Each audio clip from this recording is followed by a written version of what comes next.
అదిగో కడబూర ధ్వని మ్రోగు వేళాయను నా ప్రాణనాథ నీరాకకై నేను వేచియున్నాను నా జీవదాత నా జీవదాత నీ పిలుపుకై నేను కనిపెట్టుచున్నాను నీ పిలుపుకై నేను కనిపెట్టుచున్నాను. యేసు ప్రభు రెండో రాకడికి సిద్ధపడుతూ శిలువ ధ్యానాల్లో ప్రభు రాకడ కొరకు ఎదురు చూస్తున్న ప్రియులైన మా సహోదరులందరికీ నా హృదయపూర్వక వందనాలు. అనేక దేశాల్లో Bengaluru, Delhi, Kashmir, Hyderabad, Vijayawada, Visakhapatnam, Canada, Kuwait, Bahrain, London, Europe, Washington ఈ ప్రాంతాల్లో వీక్షిస్తూ నన్ను ఎంతగానో బలపరుస్తున్న ప్రియులైన మీ అందరికీ నా హృదయపూర్వక వందనాలు. ప్రియులారా, మీ అందరికీ త్వరలోనే నేను ర్యాప్చర్ అండ్ జడ్జిమెంట్ బుక్ చాలా అద్భుతంగా ప్రభు మాట్లాడారు. చాలామంది దైవజనులు దాన్ని పరిశీలించారు. చాలా అద్భుతంగా వ్రాయబడింది. అది తెలుగు, హిందీ, ఇంగ్లీష్లో కూడా వ్రాయబడింది. ప్రార్థించండి. త్వరలోనే మేము దాన్ని రిలీజ్ చేస్తాం. మే నెలలో మేము దాన్ని రిలీజ్ చేయడానికి సిద్ధపడుతున్నాం.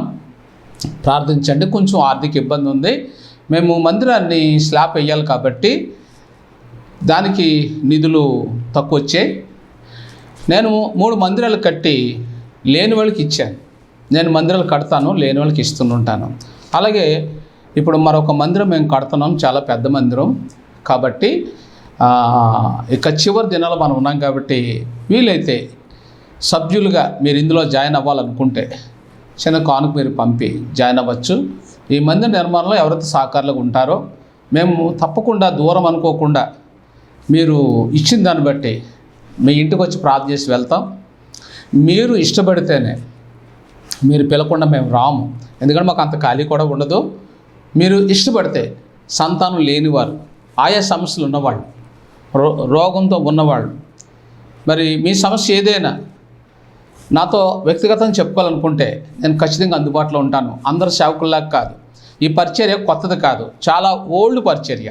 ఇప్పుడు నాతో వచ్చిన సేవకులు ఎవరు కూడా లేరు. ఎందుకంటే నేను చిన్నప్పటి నుంచి ఈ పరిచర్యలో ఉన్నాను. బాల్యం నుంచి కూడా నేను ఈ పరిచర్యలో ఉన్నాను కాబట్టి నాతో ఎవరూ లేరు. అప్పట్లో ఏసన్న గారు, ఆరోగ్యమూర్తి గారు, ఇంకా తదితర చాలామంది దైవజనులు ఉండేవారు. వాళ్ళందరూ మంచి వయసులో సేవ ప్రారంభించారు. నేను చాలా చిన్న బాలుడిగా నేను ఈ సేవలోకి వచ్చాను. మొట్టమొదట నేను ఈ సేవ ప్రారంభించే ముందు కాకినాడ 2 సంవత్సరాలు సువార్త ప్రకటించాను. తర్వాత బొంబాయి వెళ్ళిపోయాను. నేను అక్కడే 9 సంవత్సరాలు చాలా కష్టాలు పడి బైబిల్ స్టడీ చేశాను. అక్కడే నాకు నేనుగా ఇల్లు కొనుక్కొని, అలాగే ఇల్లు కట్టుకొని, అక్కడే ఉద్యోగం సంపాదించుకొని, ఉద్యోగం చేస్తూ, సేవ చేస్తూ అనేక ఆత్మలు సంపాదించాను. అక్కడి నుంచి నేను ఇండియా అంతా కూడా అనేక ప్రాంతాల్లో మందిరాలు కట్టాను, చాలామందికి ఇచ్చాను. కాబట్టి అలా నా పరిచర్య హిందీలో మా పరిచయం ప్రారంభమైంది. నేను బొంబాయిలో నుంచి సేవ చేశాను కాబట్టి ఆంధ్రప్రదేశ్లో చాలామందికి తక్కువ పరిచయం. ఇప్పుడు చూసే ఆంధ్ర ప్రజలు అనుకుంటారు నన్ను కొత్తోడు అనుకుంటారు. కాదు, నేనే పాతోడిని.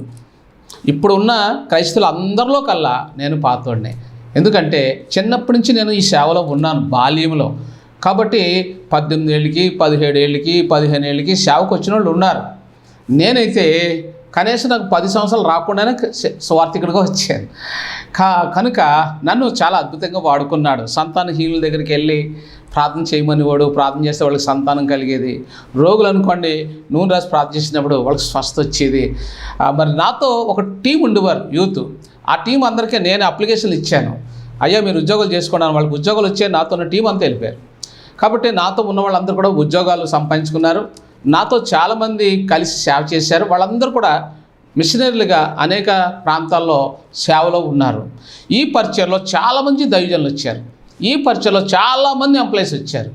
ఈ పరిచయలోంచి సంతానహీనులు సంతానం పొందుకున్నారు.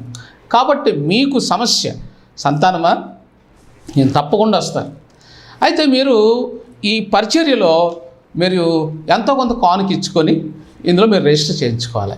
ఎవరైతే మేము మందిరానికి కానుకలు ఇస్తారో వారి పేర్లు మేము రికార్డ్ చేసి రిజిస్టర్ చేసి వాళ్ళ దగ్గరికి మేము రావడానికి ఖచ్చితంగా ఫోన్ చేస్తాం. ఒక నెల ముందే చెప్తాం, అయ్యా మీ ప్రాంతానికి మేము వచ్చి ప్రార్థించడం నీకు ఇష్టమేనా, నీకు బిడ్డల కోసం మేము ప్రార్థిస్తాము అని చెప్తాం. మీలో చాలామంది ఎలా అనుమాన పడతారంటే మా ఇంట్లో వాళ్ళు అందరూ సహకరించారు కదా వద్దులే అనుకుంటారు.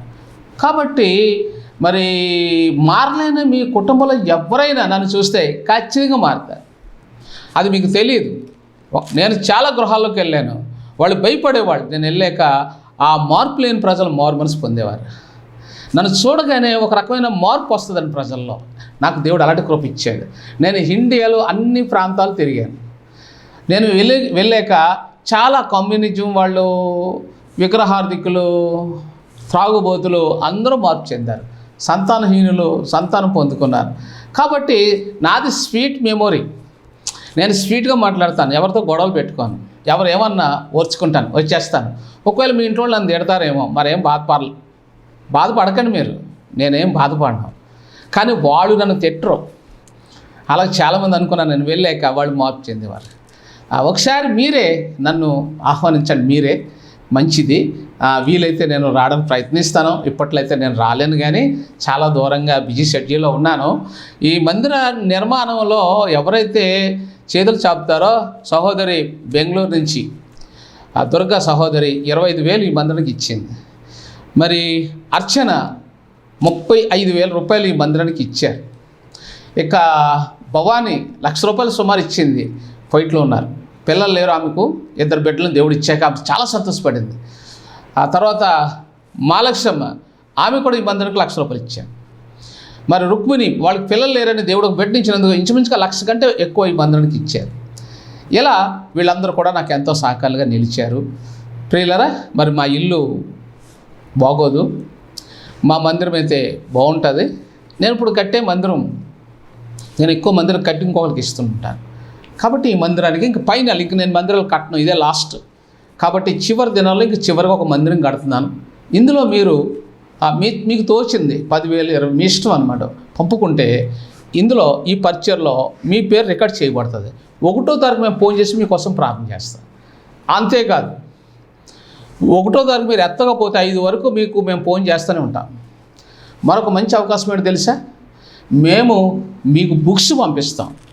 మంచి బైబిల్ కూడా గోల్డ్ అంచు ఉన్న మంచి పెద్ద అక్షరాలు ఉన్న तेलुगु बाइबल पंपिस्तां మీకు हिंदी काउंट हिंदी पंपिस्तां अगर आपको हिंदी चाहिए तो हिंदी भेजेंगे अगर आपको अंग्रेज चाहिए अंग्रेज बाइबल भी भेजेंगे इसलिए आप जानिए हम मंदिर बनाने के लिए हम तैयार है ये आखिरी मंदिर है ये मंदिर में अगर आप 10,000 20,000 कुछ भी आप चंदा देना चाहते हो आप दे सकती हो उसके बाद आप मुझे बुलाइए हम आपका घर में पहुंच कर आपका सामने रोटी खाके आराधना करके प्रशंसा परमेश्वर को करके हम वापस लौटाएंगे ठीक है మీరు నాకు ఇందులో సభ్యులుగా జాయిన్ అయితే నేను ఖచ్చితంగా మీ ఊరు వచ్చి మీ ఇంటికి వచ్చి ప్రార్థన చేసి వెళ్తాను నా భార్య నేను వస్తాను కాబట్టి నేను ఏం ఆశించను మీరు నాకు రూపాయి కూడా అవసరం లేదు మీరు అడగచ్చు బెంగళూరు నేను వెళ్ళాను వాళ్ళు నాకు ఏమి ఇవ్వలేదు ఢిల్లీ వెళ్ళాను విశాఖపట్నం వెళ్ళాను హైదరాబాద్ వెళ్ళాను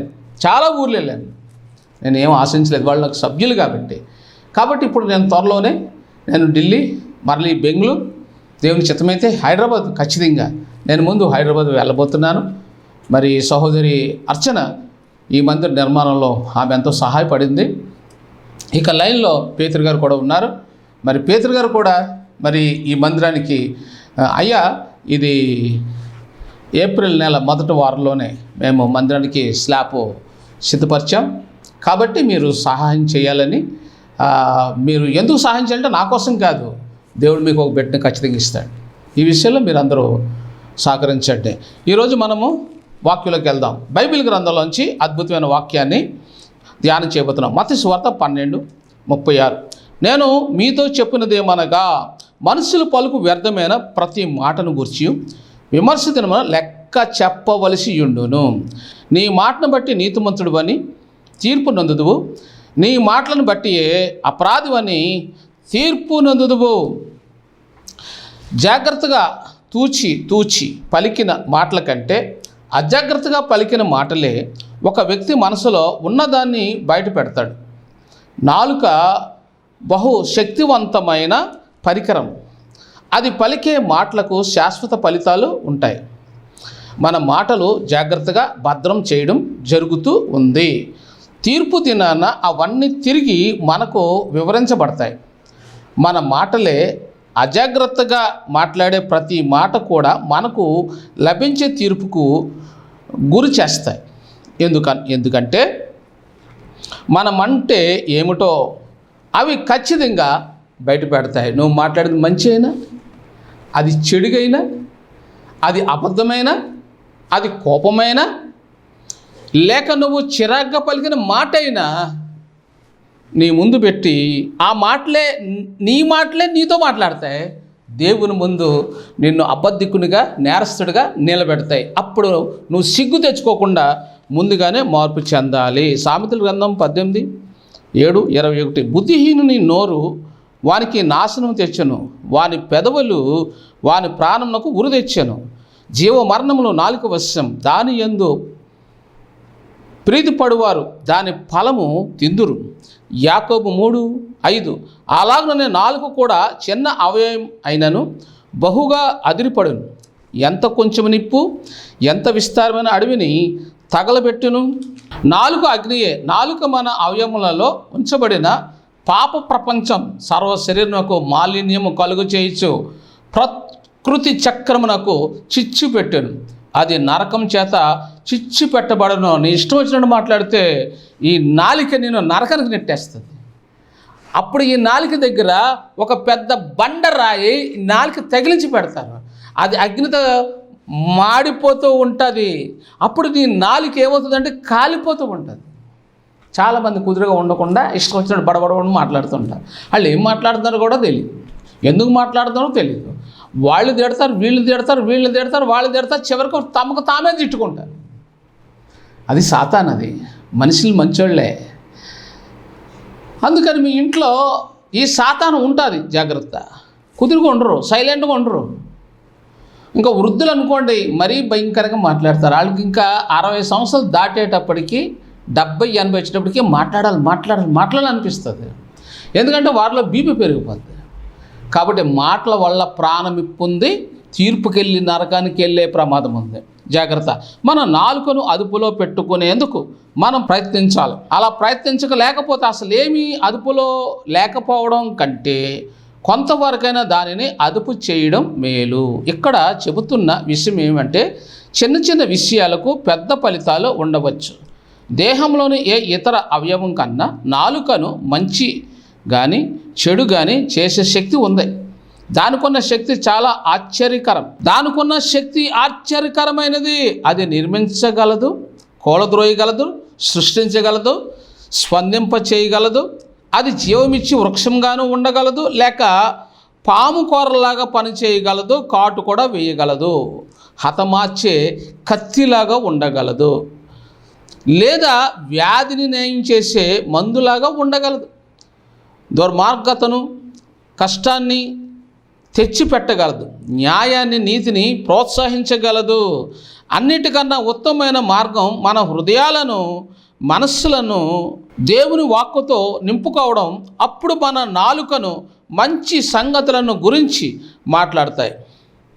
మనం ఎప్పుడైతే వాక్యంతో ఈ నాలుకను ఎక్కువ స్పందిస్తామో, సువార్త ప్రకటించడం ద్వారా, అక్కడక్కడ వాక్యం చెప్పుడు ద్వారా, మన కుటుంబంలో వాక్యం చదివి వివరించడం ద్వారా, పాటలు పాడటం వలన, ఆరాధన చేయడం వల్ల నాలుక ఏమైపోద్దంటే పాపపు సంఖ్యలలో ఉన్న ఈ నాలుక పూర్తిగా చల్లారిపోద్ది.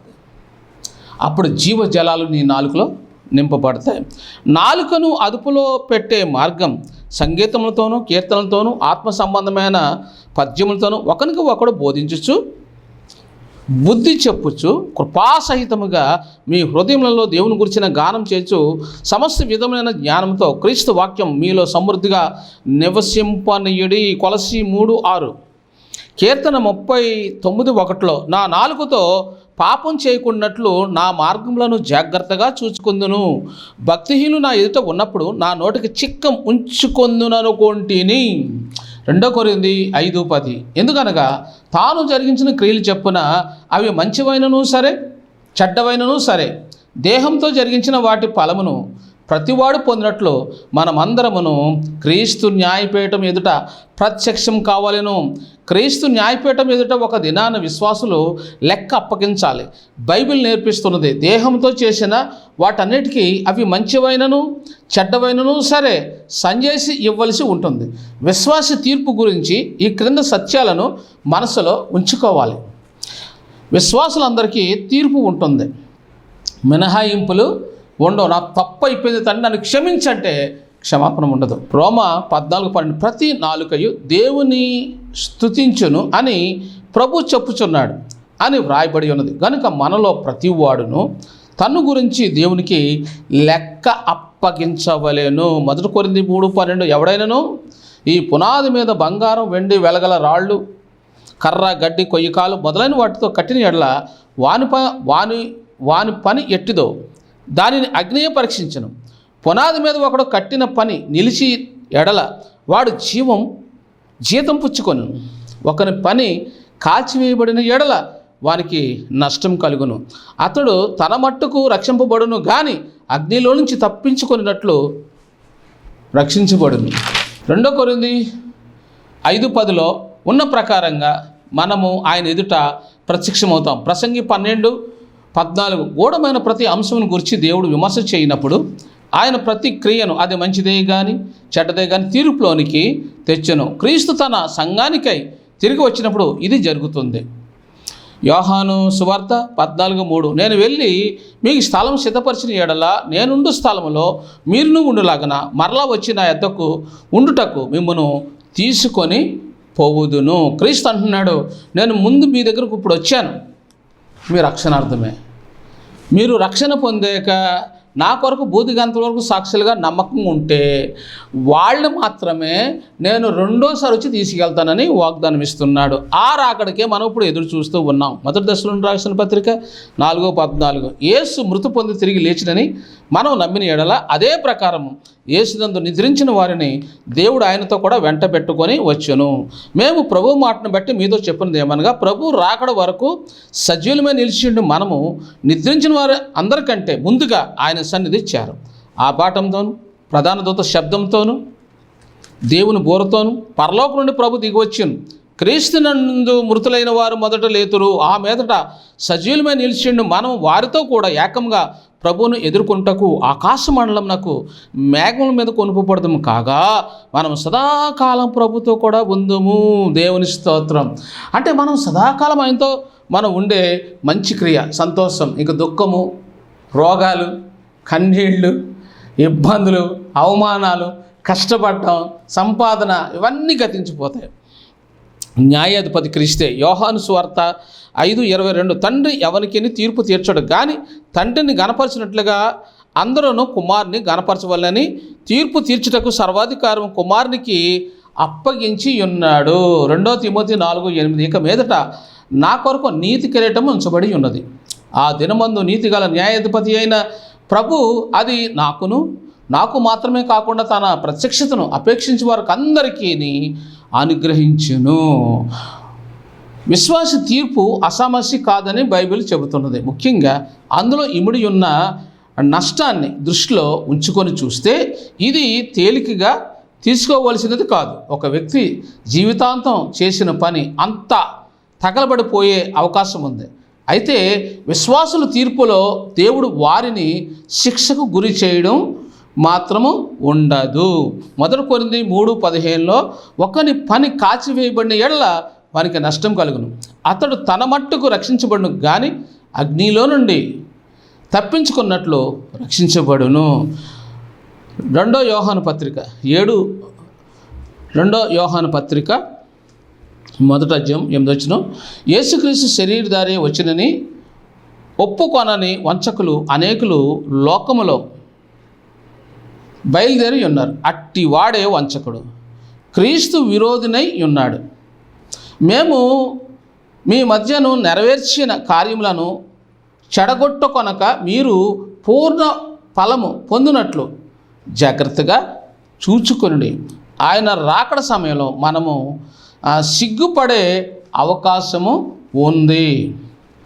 మొదటి యోహాను పత్రిక 2:28. కాబట్టి చిన్నపిల్లలారా, ఆయన ప్రత్యక్షమగునప్పుడు ఆయన రాకడ యందు మనము ఆయన ఎదుట సిగ్గుపడక ధైర్యం కలిగి ఉండునట్లు మీరు ఆయన యందు నిలిచియుండుడి. అంటే బహిరంగంగా బట్టబయలు కావడం, అన్ని తేటతెల్లమవుతాయి. ప్రత్యక్షము గ్రీకు పనేమ. 2 కొరింథీ 5:10 ప్రకారంగా తాను జరిగించిన తన శరీరంతో జరిగించిన క్రియలు చెప్పున అది మంచి చెడ్డకి తీర్పు ఉంటుంది. రోమా 2:16. దేవుడు నా సువార్త ప్రకారం యేసుక్రీస్తు ద్వారా మనుషుల రహస్యములను విమర్శ దినమందు ఈలాగు జరుగును. కాబట్టి మార్కు సువార్త 4:22లో మరియు ఆయన మీరేం చేయుచున్నారో జాగ్రత్తగా చూసుకునండి. మీరెట్టి కొలతతో కొలుతురో మీకును అట్టి కొలతతోనే కొలబడును, మరి ఎక్కువగా మీకు ఇయ్యబడును. నువ్వు ధర్మం చేస్తే దేవుడు నీకు కిరీటం ఇస్తాడు. నువ్వు ఇతరులకి ఇవ్వడంలో 100 సార్లు ఆలోచిస్తే, నువ్వు దీనులకు ఇవ్వకపోతే నీకు కిరీటం రాదు, దేవునికి ఏమీ ఇవ్వడు. చాలామంది లేని వాళ్ళకి ఇవ్వడానికి చేతులు అణుకుపోతుంటాయి. కొన్ని సందర్భాల్లో దేవుడు మీ దగ్గరికి దీనులు పంపిస్తాడు, లేనులు పంపిస్తాడు, లేని సేవకులు పంపిస్తాడు, అప్పు అడిగే వాళ్ళని కూడా పంపిస్తాడు. నువ్వు అప్పు ఇవ్వాలి, నీ దగ్గర ఉన్నది సహాయం చేయాలి. వాళ్ళు ఇవ్వకపోనే నీ దగ్గర ఉన్న దాంట్లో నువ్వు ఇవ్వడానికి నువ్వు సంకుచించి వెనకాడితే అది నీకు పాపం అవుతుంది. నువ్వు ఇవ్వాలని ఈ వాక్యం చెప్తుంది. మన వ్యక్తిగత రోమా 2:5-11. నీ కాటేను మార్పు పొందని నీ హృదయమును అనుసరించి ఉగ్రత దినమందు, అనగా దేవుడు న్యాయమైన తీర్పు బయలుపరచబడు దినమందు నీకు నీవే ఉగ్రతను సమకూర్చుకొనిచున్నావు.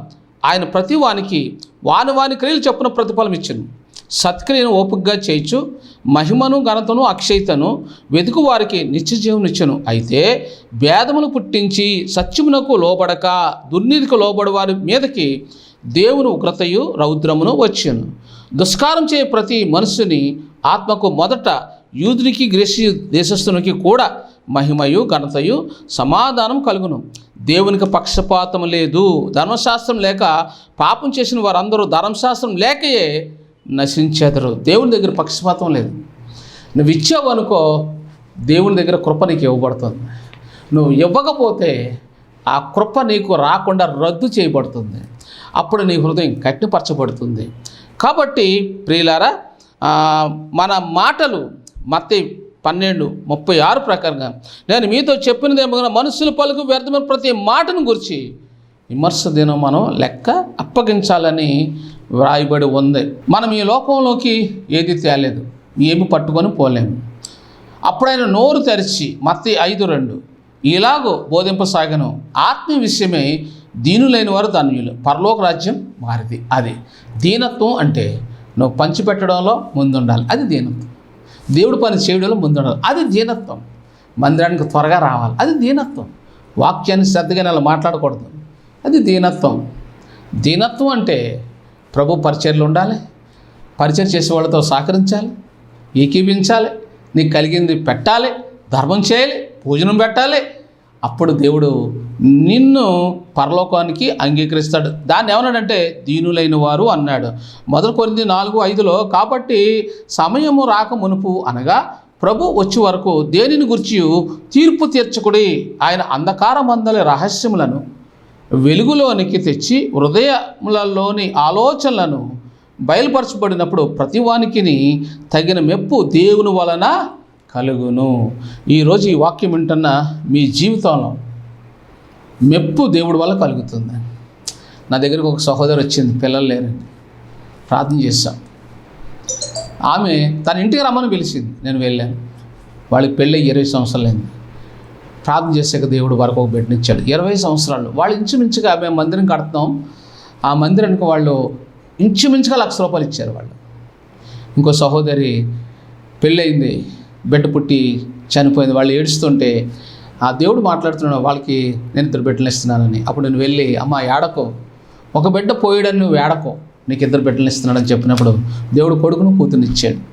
తర్వాత మరొక సహోదరి పెళ్ళైంది కానీ ఇంచుమించుగా 10 ఏళ్ళు గతించే పిల్లలు లేరు. అమ్మ నీకు 2 బిడ్డలు ఇస్తాడని చెప్పాను, వాళ్ళు నన్ను ఆహ్వానించారు ఇంటికి. కాబట్టి నా జీవితంలో దేవుడిచ్చిన గొప్పతనం ఏంటంటే, ఆ ఇంటికి వెళ్ళి ప్రార్థన చేయంటాడు నన్ను. సంతానం లేని వాళ్ళ ఇంటికి వెళ్ళి నేను ప్రార్థన చేసినప్పుడు దేవుడు వారికి సంతానం ఇవ్వడం, దేవుడు ఆశ్రయించడం జరిగింది. ప్రియులారా, దేవుడు మీ జీవితంలో కూడా సంతానం ఇచ్చి మిమ్మల్ని దీవించడం గాక. మీకు సంతానం కావాలి కదా, కాబట్టి మేము కట్టే మందిరంలో మీరు సహకారంగా ఉండండి. ఈ మందిరానికి మేము స్లాబ్ వేయబోతూ ఉన్నాం కాబట్టి మళ్ళీ మీరు తర్వాత మేము మందిరం కానుకలు పంపిస్తామంటే అవసరం లేదు, మీరు పంపే పని ఉండదు. ఇదే లాస్ట్ ఫైనల్. నేను చాలా మందిరాలు కట్టి ఇచ్చేవాడిని ఈ మందిరం ఫైనల్. కాబట్టి దీంట్లో మీరు భాగస్వాములు అవ్వండి. మీ కొరకు ప్రార్థించబడుతుంది. మీకు వీలైతే, మీకు ఇష్టమైతే నేను మీ ఊరు వచ్చి ప్రార్థిస్తాను. యేసుప్రభు వచ్చే 2వ రాకడ దినాల్లో, అంచె దినాల్లో మనం ఉన్నాం. కాబట్టి ఈ చివరి దినాల్లో నువ్వు తెలుసుకున్న సత్యం ఏంటంటే, అబ్రహాం దేవునికి భోజనం పెట్టి ఒక బిడ్డను అందుకున్నాడు. సునీమిరాలు గనురాలని పేరు ఇచ్చాడు. ఎందుకని? ఎలీసాని పిలిచి భోజనం పెట్టింది. ఎప్పుడైతే ఆ ఇంటికి పిలిచిందో ఎలీసాను, ఎప్పుడైతే భోజనం పెట్టిందో, ఎప్పుడైతే కానుక ఇచ్చిందో, ఆమెకి ఏం పేరు వచ్చింది? గనురాలు. 2వ రాజుల గ్రంథం 4:17 ఉంది. అప్పుడు ఎలీసా నీకు ఒక కొడుకు ఇస్తాడు మళ్ళీ సంవత్సరం అన్నప్పుడు ఆమె కొడుకుని ఎత్తుకుంది. ఎలీసా ఇంటికి వచ్చాడు కాబట్టి ఒక కొడుకుని ఎత్తుకుంది, గనురాలను బిరుదు పొందుకుంది, చిరునవ్వుతో జీవించింది. మరి అబ్రహాము భోజనం పెట్టాడు కాబట్టి ఆయన ఆశీర్వాదం పొందుకున్నాడు, కొడుకును కూడా వృద్ధాప్యంలో అందుకున్నాడు. ఇక ఇలా చెప్పుకుంటే బైబిల్లో మనకు చాలామంది మనకి కనబడతారు. మరి 1 సమూయేలు గ్రంథం 18వ అధ్యాయం 8వ వచనంలో ఇలా రాస్తుంది. అక్కడ ఆ స్త్రీ హన్న, ఆ స్త్రీ ఏమనుంది? హన్న భోజనం చేయించు నాటి నుండి దుఃఖముఖముగా ఉండుట నేను 20వ వచనంలో హన్న గర్భం ధరించి ఒక కుమారుని కని అనే మాట రాస్తుంది. మొదటి అధ్యాయంలో ఆమె ఏడ్చింది 8వ వచనంలో, కానీ 20వ వచనంలో ఒక బిడ్డను అందుకుంది. ఆ బిడ్డ కోసం ఒక మాట రాయబడింది. 1 సమూయేలు గ్రంథం 3వ అధ్యాయం 19వ వచనం. సమూయేలు పెద్దవాడు కాగా యెహోవా అతనికి తోడై ఉన్నందున అతని మాటలలో ఏది తప్పుపోలేదు. గమనించారా? అతను ఏం పొందాడు? వాగ్దానం పొందాడు. హెబ్రీ 7:4 ప్రకారం వాగ్దానం పొందినవాడు 10వ వంతులు పుచ్చుకొని ఆశీర్వదించాను అనే మాట రాస్తుంది. కాబట్టి బైబిల్లో మాటలలో తప్పుపోలేదు అనే మాట ఒక్క సమూయేలుకే దేవుడు సాక్ష్యం ఇచ్చాడు. ఒక్క సమూయేలు మీద సాక్ష్యం ఇచ్చాడు. అంటే హన్న కన్నీరు గార్చింది, గుడికి వెళ్ళి ఏం సంపాదించుకుంది? కొడుకును సంపాదించుకుంది, దేవుడికి ఇచ్చింది. తర్వాత 5 బిడ్డలకి తల్లి అయింది. ప్రియులారా, నువ్వు దేవుడిని అడిగావు కాబట్టి నేను మీతో చెప్పేది ఏంటంటే, బైబిల్ లేఖనానుసారంగా ఆ పేద దైవజనులు ఉంటారు, ఏమీ లేని ఉంటారు, హరిపేదలను సేవకులు ఉంటారు. వాళ్ళ దగ్గరికి వెళ్ళి ప్రార్థన చేయించుకోవడానికి మీ ఇంటికి రప్పించండి. దైవజనుడు మీ ఇంటికి రాకుండా దేవుడు బిడ్డని ఇవ్వకపోవచ్చు. 100% ఏంటంటే అభిషక్తులు ఆశ్రయించబడ్డ సేవకులు నీ ఇంటికి వచ్చి అడుగు పెడితే చాలా ఉత్తమం, నీకు దేవుడు బిడ్డనిస్తాడు ఖచ్చితంగా. ఎందుకంటే నాకు తెలుసున్నంత మట్టికి బైబిల్లో ఉన్నది ప్రకారంగా ఎలీసా సునిమిరాల ఇంటికి వెళ్ళాడు కాబట్టి బిడ్డను ఎత్తుకోగలిగింది. మరి దేవుడు అబ్రహాం గుమ్మలోకి వచ్చాడు కాబట్టి వృద్ధాప్యలో బిడ్డను ఎత్తుకున్నారు. అలాగే హన్న మరి దేవుని సన్నిధికి వచ్చింది. అయితే హన్న తనకు పుట్టే బిడ్డను దేవుడికి ఇస్తాను మొక్కుబడి చేసుకుంది. ప్రియులారా, నీ మొక్కుబడి ఏంటో తెలుసా? తండ్రి, నేను మందిరానికి నేను ఇంత ఇవ్వాలనుకుంటున్నాను, నన్ను జ్ఞాపకం చేసుకొని కానీ మీరు మందిరం కట్టడంలో సహాయపడ్డారనుకోండి, మీ చేతులు దేవుడు నీ గర్భంలోకి బిడ్డను పెడతాడు. మీ ఎగ్జామ్స్లో దేవుడు మీకు సహాయం చేస్తాడు, మీ బిడ్డకు మంచి భవిష్యత్తు ఇస్తాడు, ఉద్యోగం ఇస్తాడు.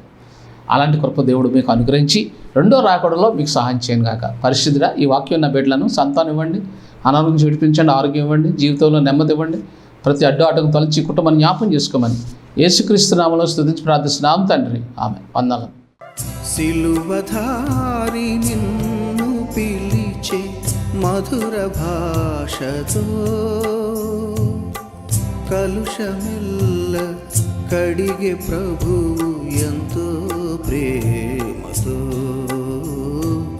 ఎంతో ప్రేమతో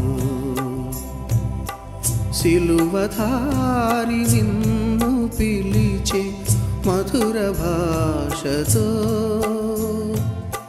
కలుషమెల్ల కడిగే ప్రభువు ఎంతో ప్రేమ